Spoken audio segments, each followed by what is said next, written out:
What's the perfect quick treat? Cookie Pops. Georgia from Regina, Saskatchewan asks, are lollipop sticks and cookie sticks the same thing?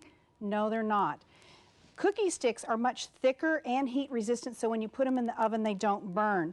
Lollipop sticks are much smaller, and you need the sturdier stick for the cookie pops because you have the weight that you wouldn't have with using lollipop and having those on candies.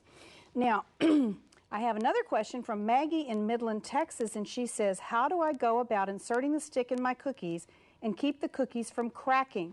So let me show you how to actually make cookie pops. Now, I've used some refrigerated dough, and I've sprayed my pan with a nonstick spray so it doesn't stick when you actually take them out.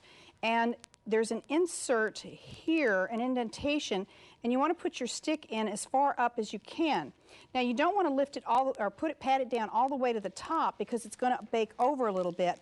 What I like to do is take a little bit of dough and actually come along and pat it over the top of my stick so it makes it a little more secure and less apt to break.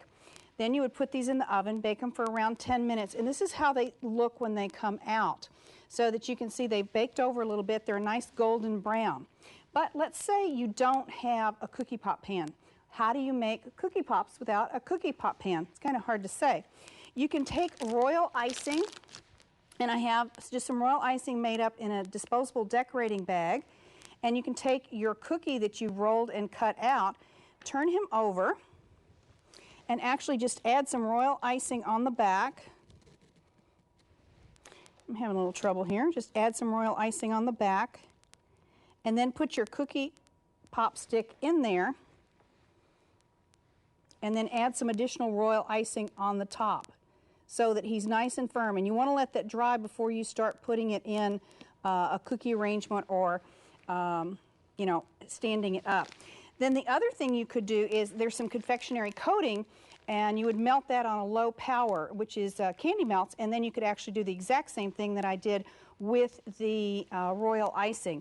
Now, over here I have two cookie pops, and one, you can see that's how it comes out of the oven. When you want to decorate, you probably are going to want to turn it over so that you have the smoother surface to actually decorate. And I mean, the sky's the limit with what you can do with these. They're so cute and adorable. And that's how to make the perfect cookie pops.